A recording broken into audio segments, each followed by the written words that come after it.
Shabbat Shalom, Mishpacha. Our Parshas today is going to be the famous, or I should say the infamous Parsha about Korah, which you can find in the book of Numbers chapter 16, and I'll give you a little bit of the story, and it says as follows in verse 1, Now Korah, the son of Yishari, the son of Kohath, the son of Levi, and Dathan, and Abiram, the son of Eliav, and On, the son of Peleth, sons of Reuben, took men. And they rose up before Moshe with certain of the children of Israel, 250 princes of the assembly, famous in the congregation, men of renown. And they gathered themselves together against Moshe, that's Moses, and against Aaron, and said to them, You take too much upon you, seeing all the congregations are holy, every one of them, and Hashem is among them. Wherefore then lift you up yourselves above the congregation of Hashem. And when Moshe heard it, he fell upon his face, and he spoke to Korah and to all his company, saying, Even tomorrow Hashem will show who is holy, who is set apart, and will cause him to come near to him, even him whom he has chosen will he cause to come near to him. Okay, so I'll give you a brief on the story. The story basically goes that Korah was a son of Levi, and Korah is basically saying to the effect of, look, I am also a son of Levi, but he was not chosen to be part of the priesthood. And he was not a priest per se. Yes, he was a Levite, but he was not a priest as such.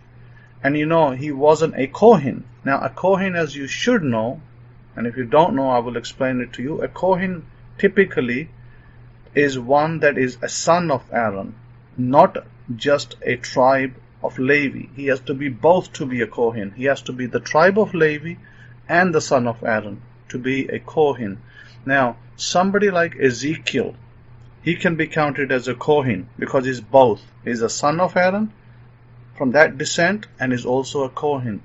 Somebody like Korah, who was not the son of Aaron, was the son of Levi, could not be qualified to be a Kohen.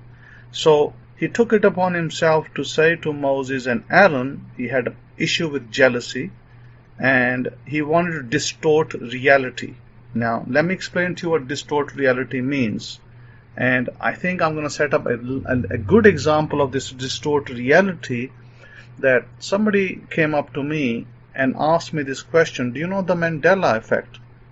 I said, what the heck is a Mandela effect? Never heard of it. Anyway, they went on to explain that Mandela effect is, the man Mandela. I said, yeah, I know the man. He's dead and long gone, buried, and probably his bones are just left.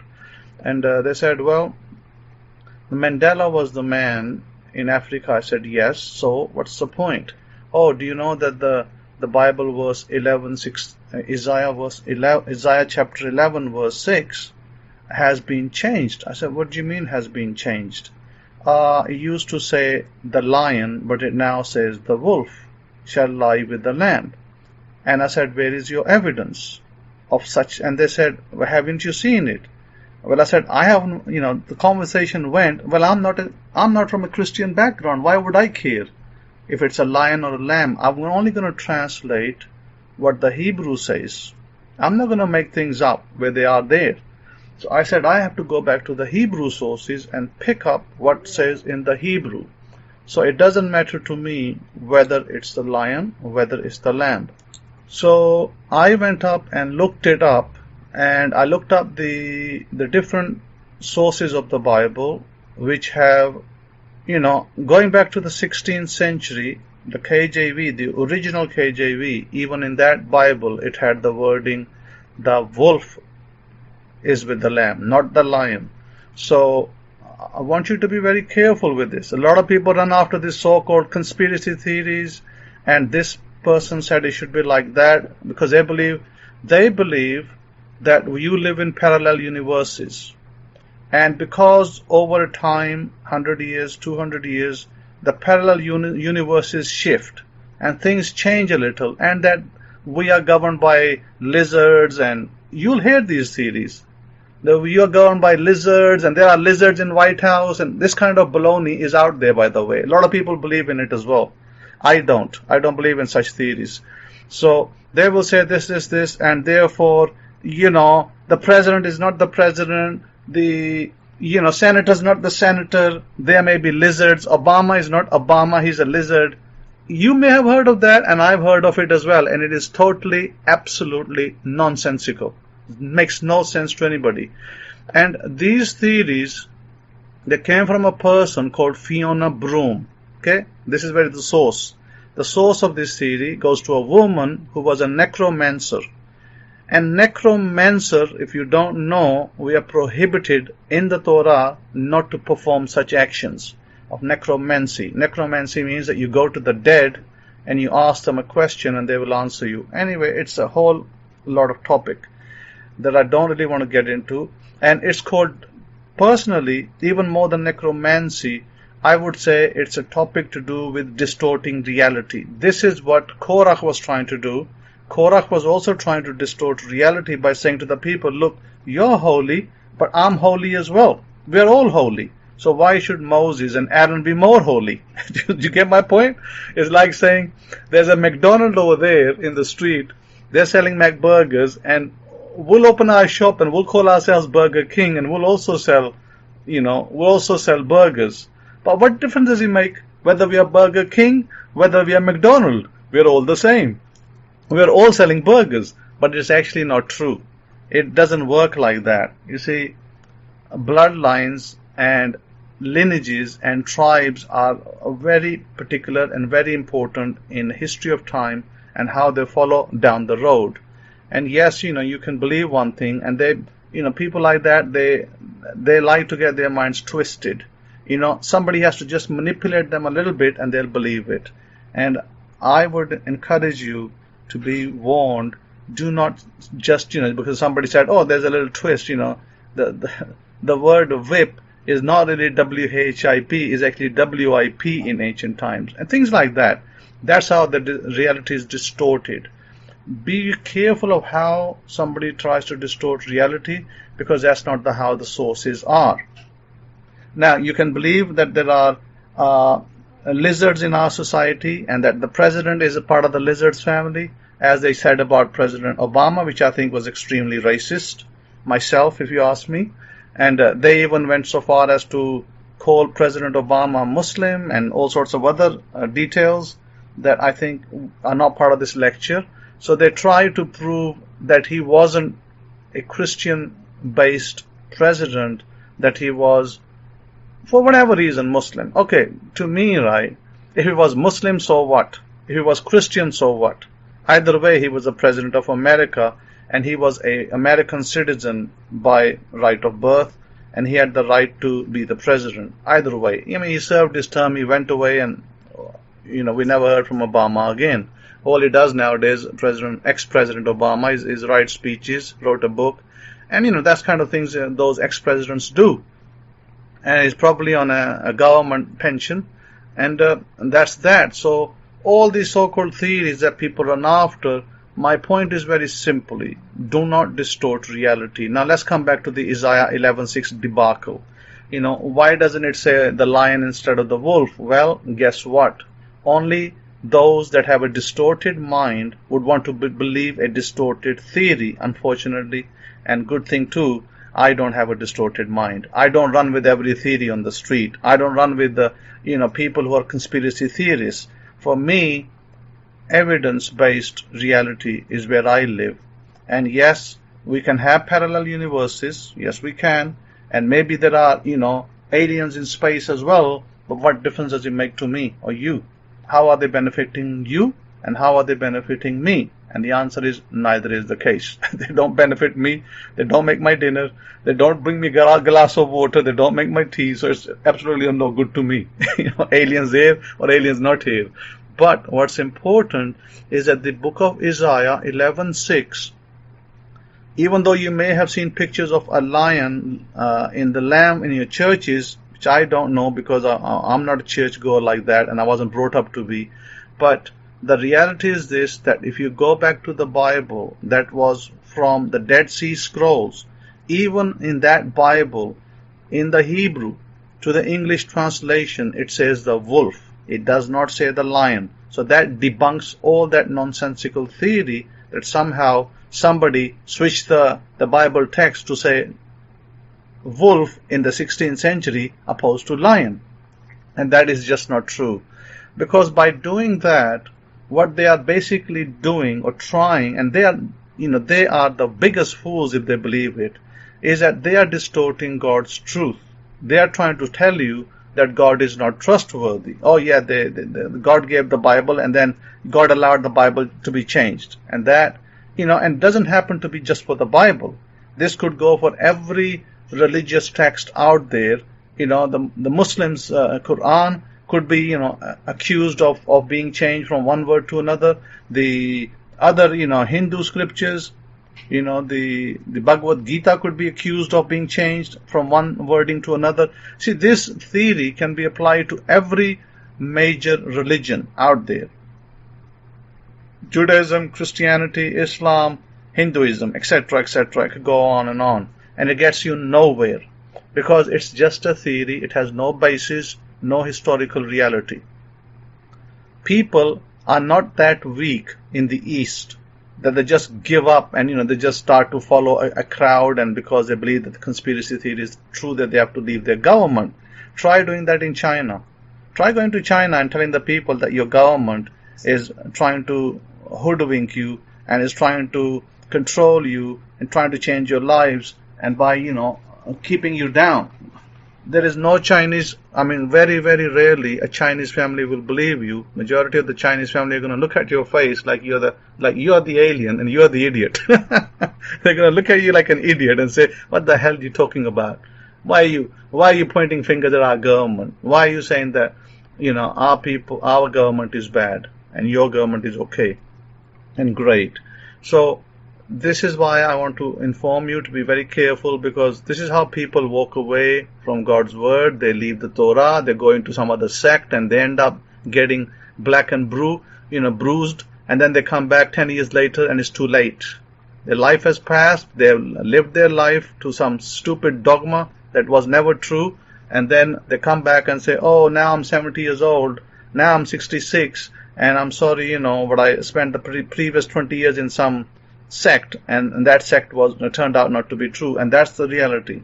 The reality is just to stick to what is true, stick to what is wholesome, but do not just chase after every theory that runs its tail. This is the same way when Korah is trying to distort reality. We cannot just sit here and believe the distorted reality. Oh well, just because you're also Aaron is also the son of Levi, I am also the son of Levi according to Korah, therefore we both are holy, and neither of us can be in the stead of God. Instead of you, I can be the high priest. And Moses turns around and says, no, I do not accept your distorted reality. And if you do not have to accept my truth, but tomorrow we will ask God to demonstrate the truth. And if the earth opens up and swallows everybody, then great. Then, I didn't tell a lie. And if the earth doesn't open up, then I am a liar. So Moses said such a big statement in front of the people. He says that God will answer this. And what happens? God hears it. God says, okay, these people are murmuring and whining and complaining again. And he says, okay, I will deal with them. And then God says, bring all of your, everyone bring their rod. Because each tribe had a rod. He says, bring your rod and put it over here and let's see whose rod will bud fruit. And it turns out that Aaron's rod bud fruit and the others didn't. Then God opens the earth, which they called Sheol, and the earth swallows everybody. And it says in the Bible, in verse 30, it says that in the same, chapter 16, verse 30, it says that they were all swallowed up in the earth. That men that supported Korah, all the princes, all the noblemen, every one of them, 250 of them. It says that 250 of them and their families are all swallowed up. In fact, Korah's sons survived because they refused to believe their father. Did you know that? Korah's sons survived because they refused to believe their dad. And their dad could not convince them, but he convinced the neighbors. and the neighbors went into Sheol. They went into the grave and the hole or pothole or whatever you want to describe it today as, and the earth closed up.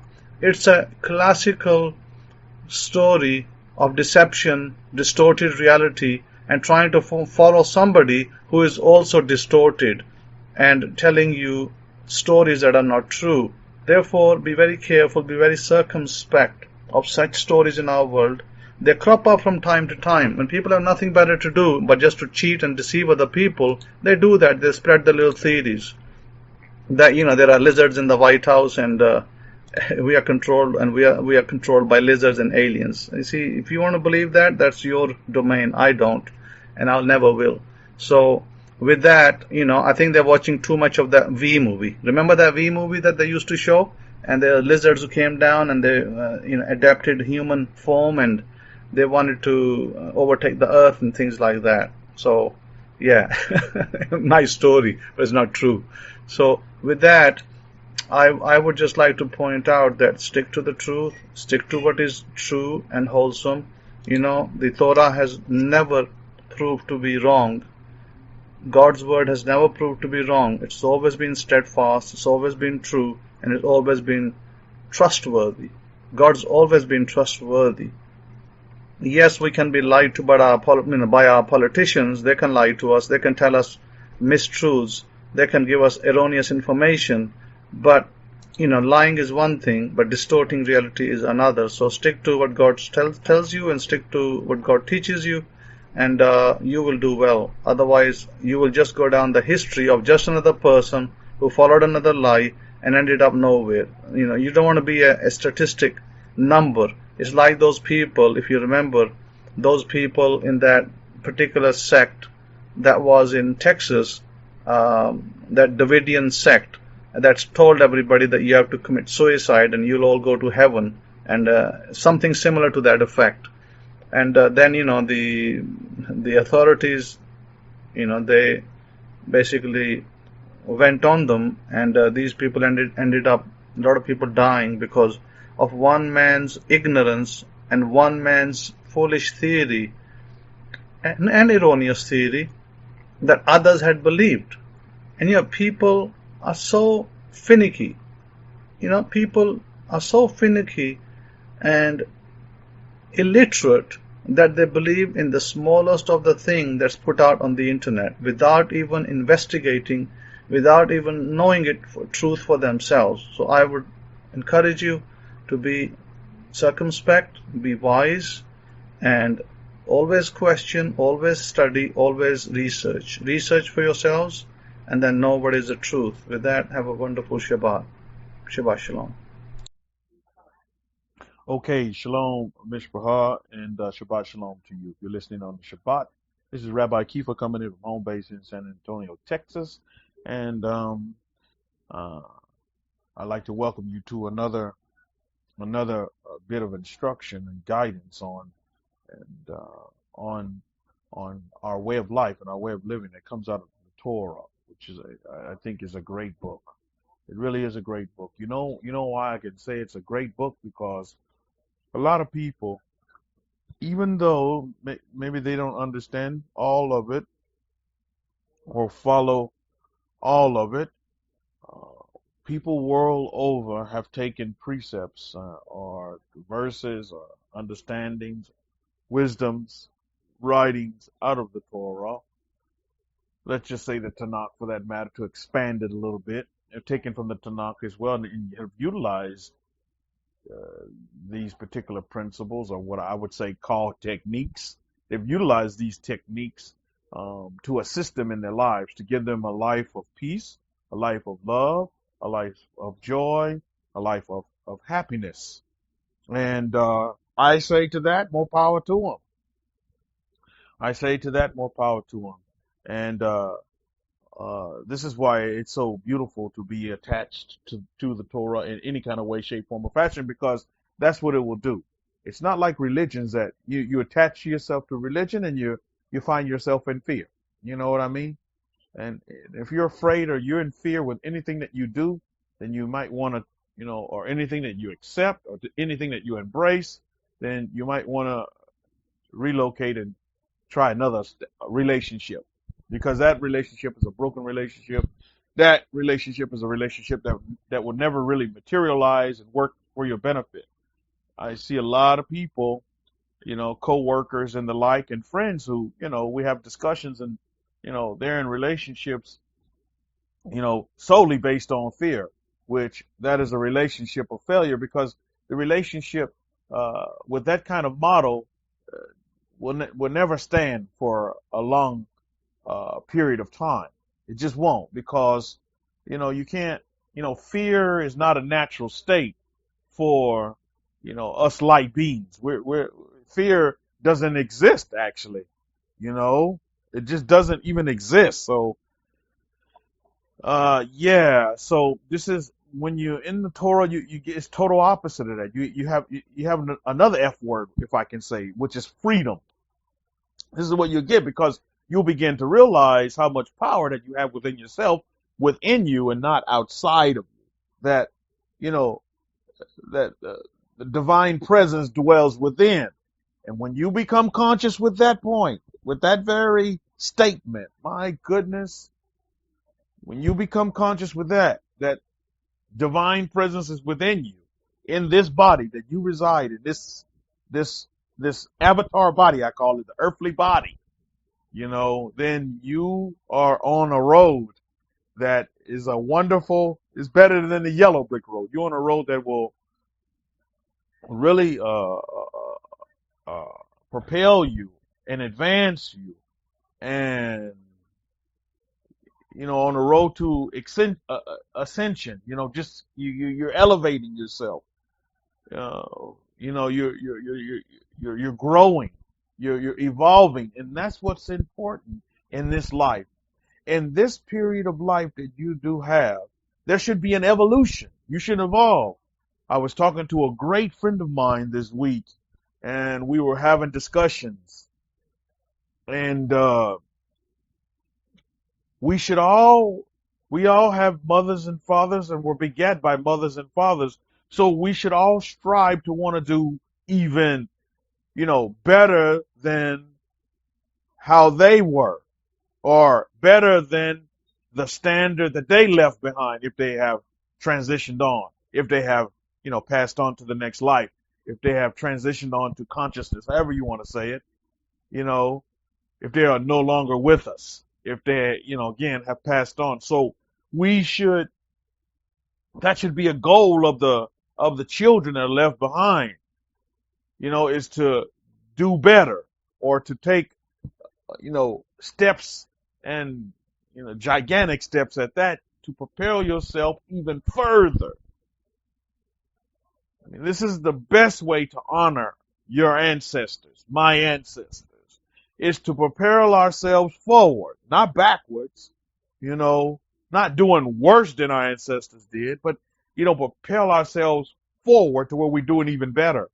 We're doing even greater things, and I think, in my opinion, that is one of the hallmarks of a successful life, is that you are honoring the ancestors by doing even better than they did, in every aspect, way, shape, or form, and leaving a legacy behind of peace, love, joy, and happiness in your service to others, as you serve yourself, just as you love that neighbor as you love self.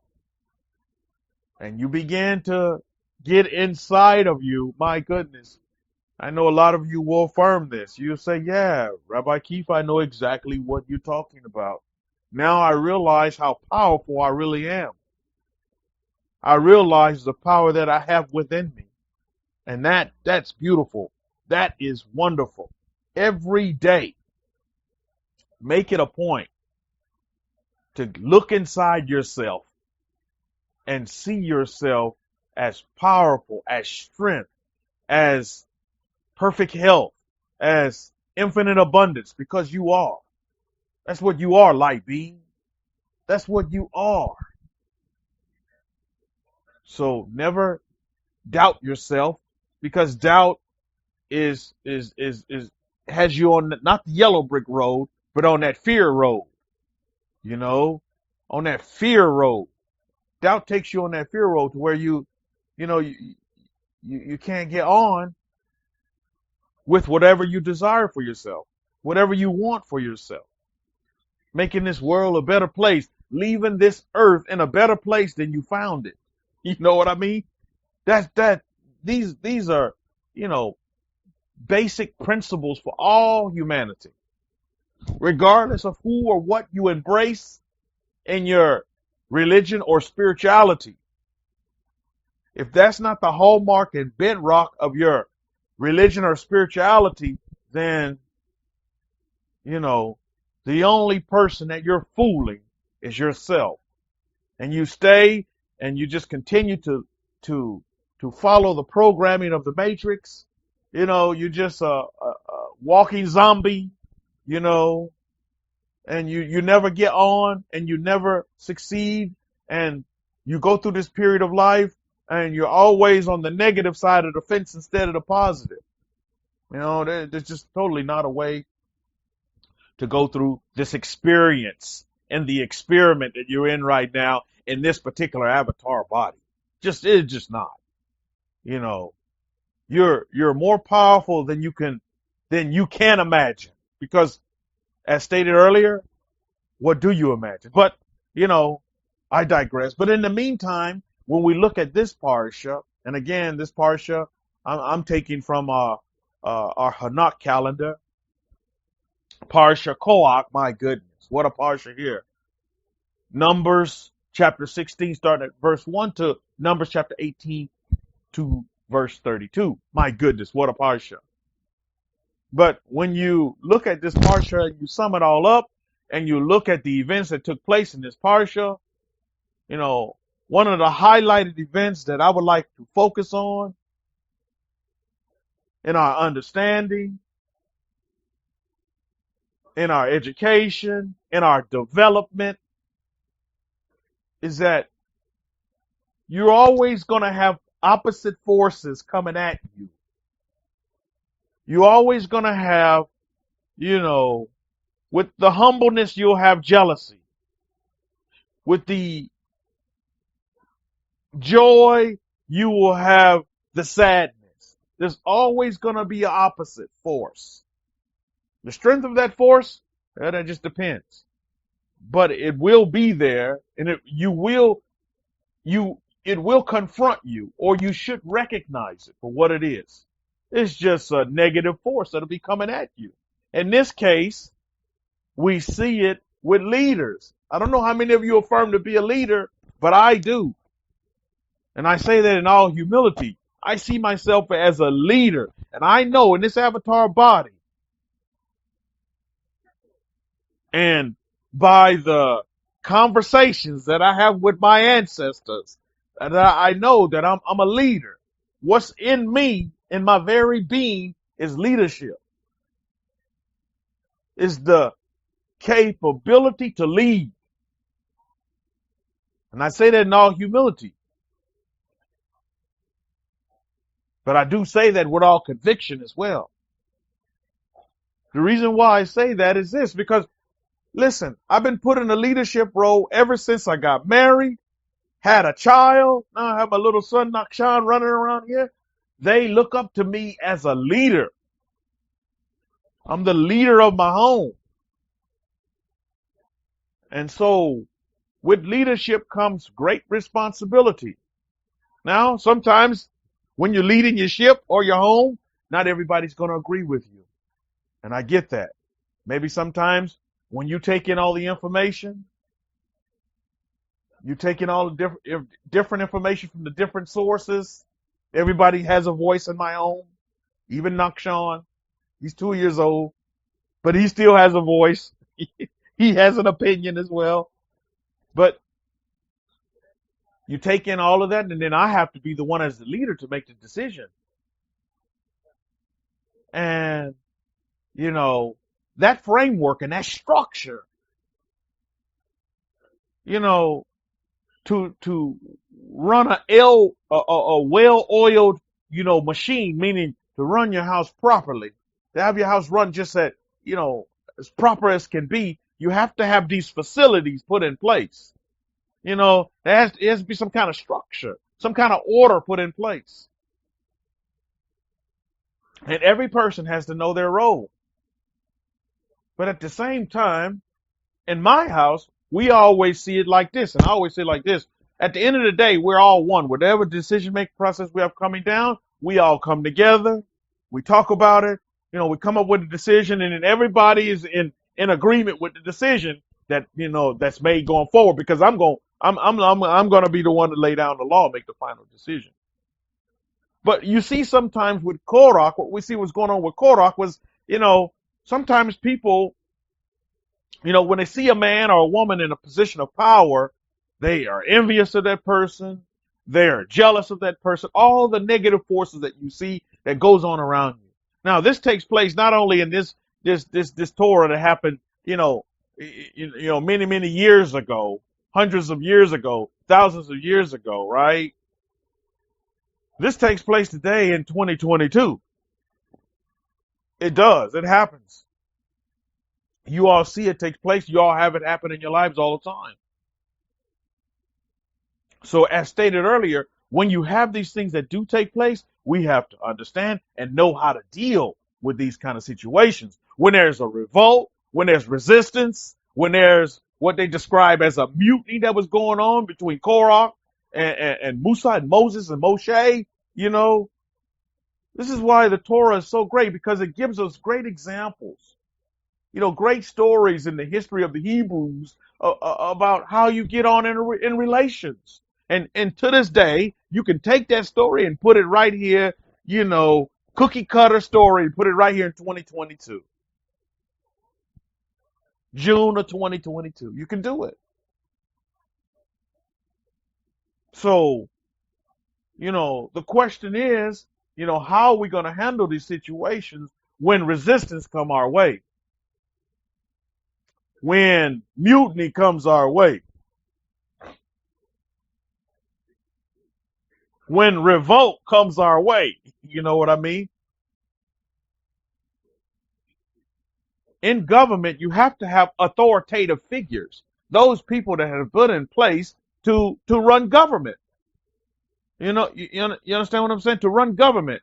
Every household, for those of you who are listening in, every household is considered a government. You have a government of your house.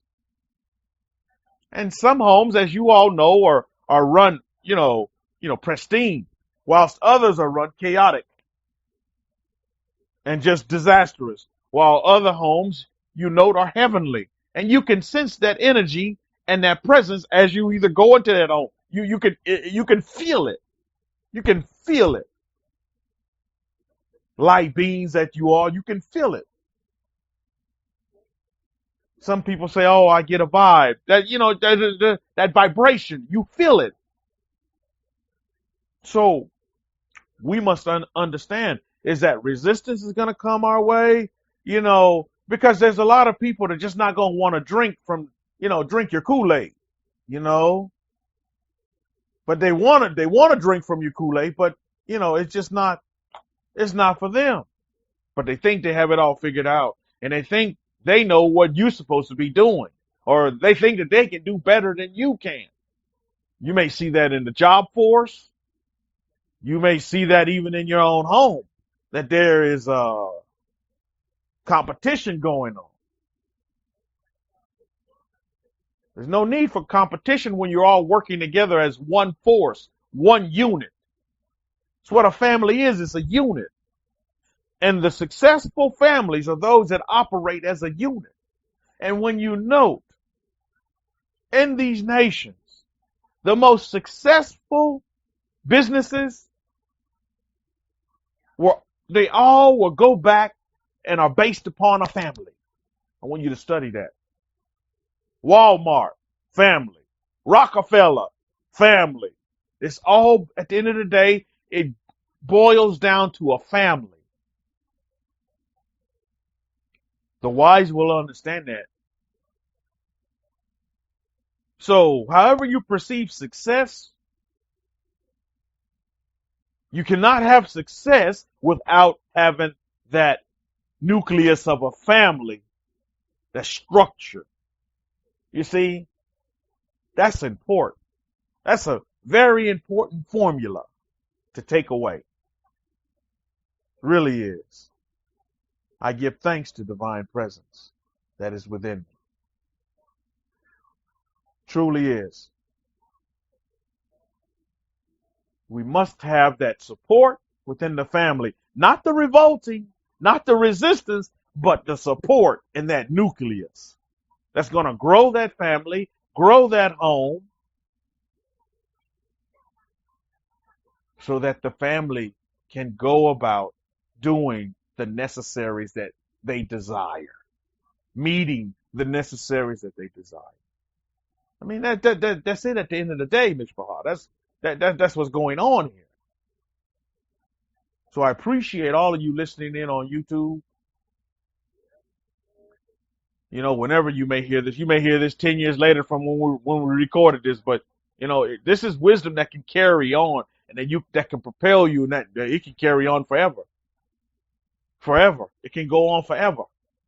Because forever you'll still be able to apply it.